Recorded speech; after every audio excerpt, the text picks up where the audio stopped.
Now let me explain this difference with the help of diagram.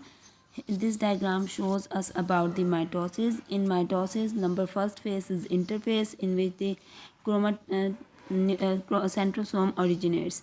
Next one is prophase. In prophase, condensation of chromosomes take place and the nuclear envelopes break down.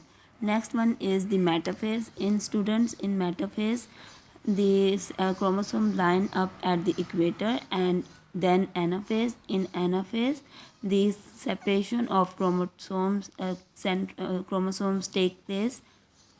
Next is telophase. Student, in telophase, a complete separation takes place. And next is cytokinesis. In cytokinesis, the separation of cytoplasms take place and the two daughter cells are produced. You can see in the mitosis that in mitosis there is the same number of chromosome as in the parent cell and in the daughter cell.